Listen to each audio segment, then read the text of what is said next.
Hey guys, and welcome back to my devlog series for Dewdrop Dynasty. It's a retro-inspired Metroidvania that has all the modern qualities of life, all wrapped up into a juicy, whimsical Paper Mario-like world. I've been working on this game on and off for almost 3 years now, and recently I noticed something. Well, let me just show you. Alright, so you see this footage? That's what the game looked like over 2 years ago. And now you see this? That's how the game looks like now. Yeah, it's basically the same. The problem is this game needs to look juicy. And when I mean juicy, I'm talking real juicy. Because of how simple the art style is, it's incredibly important that I make the game look good, and I make it as fun as humanly possible. I mean, look at this screenshot. Poe looks completely uninterested in this boss fight. So I think it's time for a complete overhaul, and I'm not just talking about visuals. Some of the mechanics I programmed were during my first months of using Godot and are just so yuck. Here's the thing though, I don't have a lot of time to make these updates and I don't want to rush it. So I'm gonna take my time and... No, Goodgis, more like cringe-gis. But you can't do it in a week. Badgis, I just said I'm not gonna rush it, okay? Oh, I'm sorry, only good game devs can do that.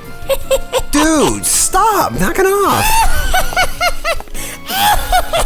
So apparently I'm doing this in a week now, and you know what? That might actually be a good thing. I recently watched a video by Shaun Spalding where he said that the best way to work on your game is just by opening it every single day, even if you don't do anything with it. It's because it helps you keep track of where everything is, what you've programmed, and what's going on currently with the game. You'll know where to find stuff, or even just keeping you thinking about the project. So this might be a great way of testing that. Our week begins now. I spent most of my first day just reorganizing folders, rewriting, and optimizing some code, and just getting familiar with the project again. I worked on it a week or so before, but you'll be surprised how much you can forget and just be out of a project in just 1 week's time. A lot of my files and folders weren't named consistently, and I found duplicate files and scripts everywhere. This made tracking stuff down pretty difficult and just annoying. I'm so glad I took the time to organize it, but what an absolutely boring day. This is the stuff that I can't stand, but is pretty detrimental if you want to actually finish your game. And even though it felt like I got nothing done, it was a good start and it kind of got me back into the mindset. Hopefully tomorrow will be a little bit more productive. Now that I felt comfortable with the project and did some deep cleaning, I noticed that the HUD was looking a little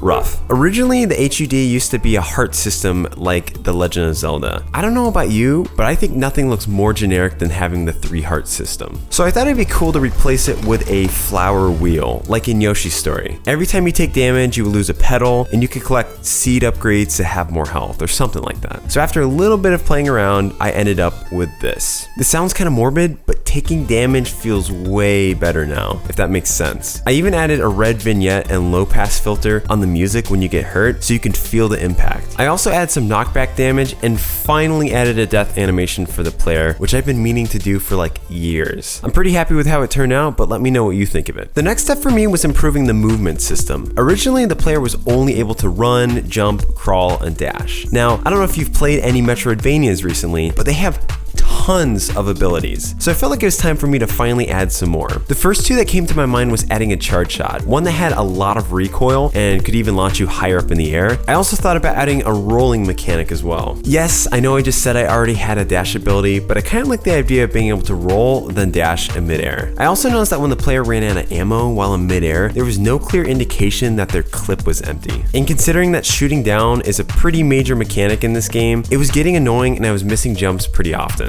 This led me to add a front flip for when the player ran out of ammo. And oh boy, it was probably the best decision I've ever made with this game so far. And seriously, all these new abilities paired with what I had before makes the combat feel so good. But then I realized that you have to unlock these abilities, so it might be a while before you get to use them all together. So I think in the future, I might add a couple more, like wall jumping, sliding, or maybe like a melee attack or something. Just a couple more so the game feels great throughout the whole experience. If you guys have any ideas, please let me know in the comments down below. I'm sure by now you've heard of it, but Skillshare is an awesome online learning community with thousands of inspiring classes, especially for anyone who loves learning and wants to explore their creativity and learn new skills. Back when I started getting into game dev, right away I knew that marketing was going to be an extremely important part of it. But the problem was I wasn't sure where to go or how to get started to even learn it. And that's when I found Gary Vaynerchuk's Context is Key class on Skillshare. It not only changed the way I viewed marketing, but it was extremely helpful with launching my game dev career, and I still use those tips to this day. I always say you don't know what you don't know, and that's why learning is so important. And for the first 1,000 people to use the link or my code, we'll get a 1-month free trial of Skillshare. Check it out and let me know in the comments which classes you guys enjoyed.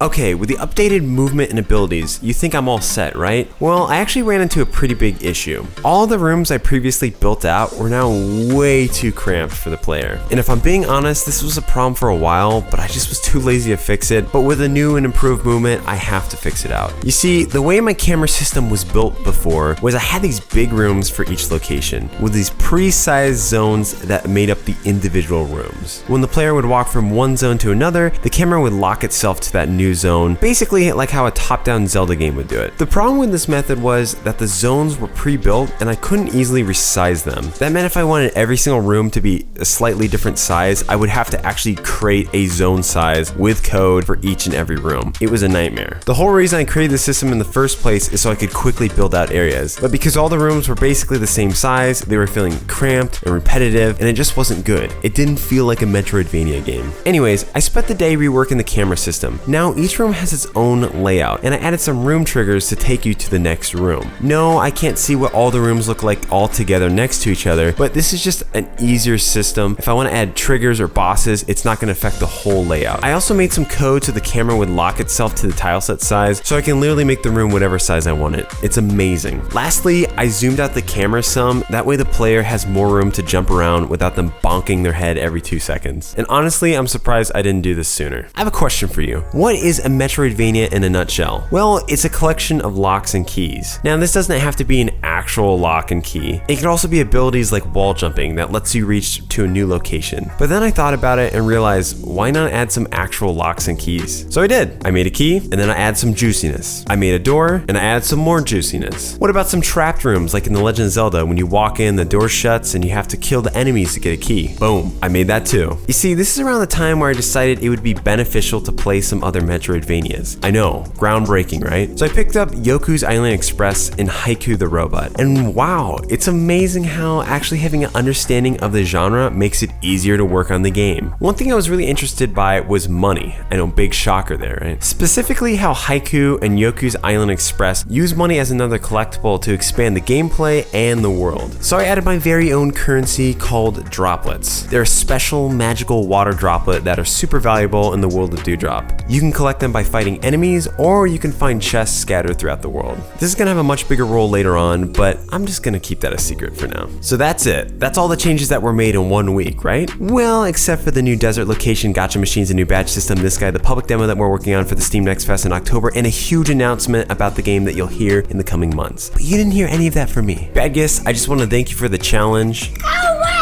I'm sleeping. Okay. Well, I'm kind of shocked with how much work I was able to accomplish in 1 week. Shaun's advice really does work. If you mess around with your game every single day, it will help keep everything fresh and in your mind. Anywho, here's a quick before and after of how the game looks now. Let me know what you think. And if you want to see some of the secret stuff I was talking about, make sure to follow me on Twitter, or better yet, follow me on Patreon, because it really helps the development of the game, and I show you guys early secret access that only Patreon supporters get. And speaking of them, I want to give a huge shout out to Electro PR, Flower, Heath Sargent, James Albert, Luke the Duke, Remtain, Rybread, and Skides, and the rest of the wonderful Patreon supporters. You guys are amazing, and I appreciate you so much. That's it for me for this week. Stay tuned for more, and I'll see you next time.